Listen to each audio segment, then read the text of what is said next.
The 90s might have kicked off with incredibly successful releases from the likes of Metallica and Megadeth, not to mention metal contemporaries Pantera, Judas Priest, Slayer, and Anthrax, but the tide was slowly beginning to turn. Washington was fast becoming one of the United States' fastest growing exporters, and it wasn't because of Microsoft, but because of the sounds emanating out of Seattle. Grunge, often described as a hybrid of punk and metal, or 70s influenced slowed down punk music, would go on to redefine the popular rock music landscape, at least for a few years. Bands such as Nirvana, The Smashing Pumpkins, and Soundgarden would stand taller on the Billboard 200 than the hair metal bands that they replaced, even without the aid of all that hairspray. Eric Turner, guitarist for hair metal band Warrant, who you might remember from that song, told Blabbermouth magazine years later that if the music industry was a church, they would have been excommunicated. Metal bands are no longer welcome to come bow at the altar. Bands started dropping like flies, he said, and then the record labels went around and signed bands that sounded exactly like Nirvana, or at least tried to. But in 1992, heavy metal was still very much relevant, and Megadeth was offered a chance to contribute a song to the soundtrack for the sequel to Bill and Ted's Excellent Adventure. It's your mom, dude. The movie was tentatively called Bill and Ted Go to Hell. Excellent! And Megadeth wrote and recorded a song called Go to Hell before being told that the title of the film had now been changed to Bill and Ted's Bogus Journey. Bogus. A creative decision, he was told. Mustaine was now in the quite unfortunate position of having to explain why he would release a song with the same title as one of Alice Cooper's, his godfathers, for Christ's sakes. Unfortunate creative decisions aside, Go to Hell contained the following children's prayer. Now I lay me down to sleep, I pray the Lord my soul to keep. If I die before I awake, I pray the Lord my soul to take. Which, you might know, was also used as an intermission in Metallica's Enter Sandman, which just so happened to be released the same summer of 1991. Of course, there's no way of knowing which song was written first, or if Lars and James had heard Go to Hell. But one thing was certain in Mustaine's mind. Metallica's shadow would always be there, looming long and dark. And that shadow would reassert itself in 1992. Even though grunge was casting the proverbial writing on the wall for heavy metal, at least commercially, Megadeth's 1992 release, Countdown to Extinction, would go on to become its most commercially successful album of all time, without labeling the band sellouts. With songs like Sweating Bullets, Skin on My Teeth, and Symphony of Destruction all packing a heavy punch, the album roared to the top of the charts. Like some kind of cruel joke though, and after finishing runner-up to Metallica in the previous 2 Grammy Awards, Metallica's Black Album debuted at number 1 a year earlier, while Megadeth's Countdown to Extinction debuted at number 2. Mustaine remembers getting a phone call and sucking in a big breath of air, thinking, "Fuck yeah!" Then after all of about 5 seconds asking, "Who's number 1? Billy Ray Cyrus." "You mean the achy breaky guy?" "Yeah. Sorry." To this day, what Mustaine most remembers about Megadeth's biggest accomplishment is Countdown to Extinction being overshadowed by Miley Cyrus's dad. Maybe the fact that his former band's album debuted at number 1 also registered. Countdown went on to go 2 times platinum and hit number 5 in the UK, number 6 in Japan, and number 14 in your trusty narrators Australia. And before Metallica came up for air from its 224-show year-and-a-half-long Black Album tour, Megadeth, now deep into the alternative rock 90s, released its 6th album, Euthanasia, in 94. It too would go platinum, debuting at number 4 in the United States, with top 10 appearances in the UK and Australia. As for Metallica, If the Black Album didn't alienate their hardcore thrash metal fans, then their 96 and 97 releases, Load and Reload respectively, surely did. A fresh, short-haired Metallica, dressed uncharacteristically in collared shirts and jackets on the album sleeve for Load, released albums that were more mainstream hard rock than metal, and also delved into southern rock, blues, and country. Lars Ulrich would tell Rolling Stone, "This album and what we're doing with it, that to me is what Metallica are all about, exploring different things. The minute you stop exploring, then just sit down and fucking die."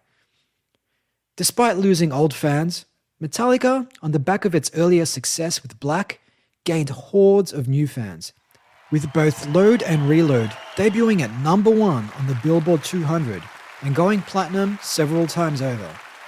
But it would go on to remain the moment that Metallica jumped the shark, so to speak, and something metal fans the world over, almost 3 decades later, would hold against them. That and the later Napster controversy of 2000. Money good! Napster bad! Oh, and a handful of other releases that would follow. But we'll get to that later. And if Dave Mustaine was pointing the finger at Metallica and bemoaning their more commercial direction, well, it would have been a case of the pot calling the kettle black. Megadeth's 1997 release represented a departure from Megadeth's thrashy sound towards a more mainstream rock sound itself. As Mustaine himself noted in his biography, A Life in Metal, despite 4 of the songs on Cryptic Writings hitting the top 20 rock chart, Mustaine felt like it wasn't his Megadeth, it was like his dad's Megadeth. But Cryptic Writings wasn't exactly Load or Reload insofar as its departure from the norm was concerned. In fact, Rolling Stone's John Wiederhorn actually commented that the album should thrill Metallica fans who felt screwed by the band's thrashless 1996 album Load. One of those 4 singles, Trust, hit number 5 on the US mainstream rock chart, and the album debuted at number 10, eventually going platinum. The album did so well that it scored Megadeth an invite to Howard Stern's birthday party. The Howard Stern Show was incredibly popular at the time, and after Megadeth's performance of the song Trust, Mustaine sat down on the couch for a line of questioning, and Stern launched into a typical antagonistic line of questioning. "You're a Jehovah's Witness, right?" No, my parents were." "Really?" And the conversation went downhill from there. "I hear you beat up James Hetfield." "Yeah, that's true." "You going to beat me up too?" By the time the interview ended, Mustaine wanted to grab Stern and say, "Do you have any idea how much you just let me down?" Mustaine thought that perhaps he could have struck up a friendship with Stern, and instead, he got the worst possible interview. All of this, despite the fact that Mustaine had earlier talked his wife into inducing labor so that he could make time to appear on the Howard Stern Show. Years later, a caller to Stern's radio show would ask him if he remembered the incident. When did we do that? I don't even know if I ever interviewed him, did I? You know what? I never heard it. I've been a fan for years. Supposedly, it was a birthday show. He played a song, and then you interviewed him afterwards, and you asked him about his parents being Jehovah's Witnesses, and you asked him, did you kill him? Stupid things like that. I guess he didn't get the fucking joke or something. I don't even remember it, to be honest with you. Whether Stern really doesn't remember, or was just being a dismissive arsehole, is anyone's guess.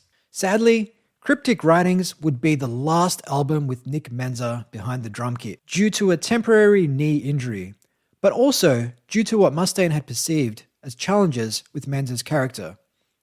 Years later, rumors would circulate about a full-blown reunion with Menza behind the kit, but such speculation would be put to rest with the untimely death of Menza at the age of just 51 in 2016, due to a congestive heart failure.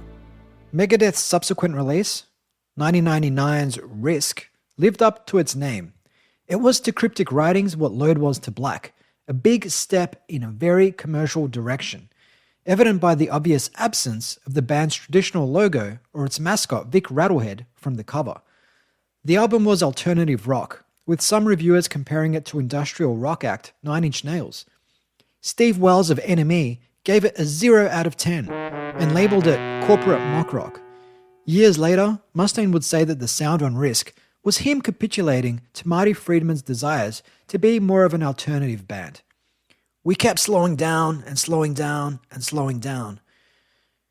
People wanted a Megadeth record. They didn't want to see Dave bending over backwards for Marty Friedman. Marty wanted us to sound like fucking Dishwalla. Before too long, Marty Friedman left the band, bringing an end to Megadeth's longest-running lineup, and perhaps its most influential lineup. But a new century beckoned.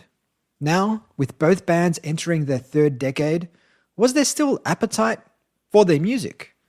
Bands like Korn, Limp Bizkit, Linkin Park, Blink-182, and The Offspring had come to dominate the rock music consciousness, while traditional heavy metal, save for a few breakout acts, returned to the underground. Were Metallica and Megadeth still relevant?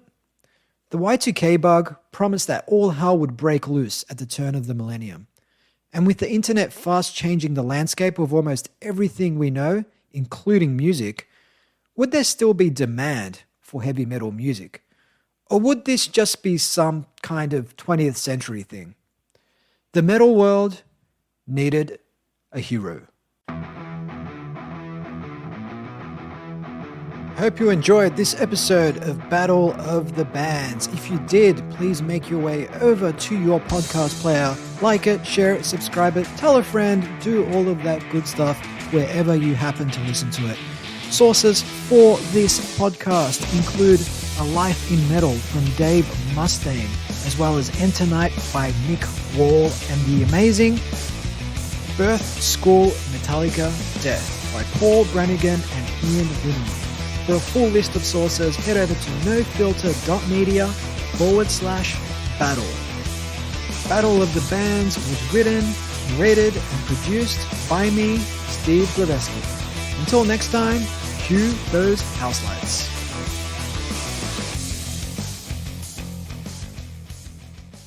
This has been a No Filter Media production. Say what you want.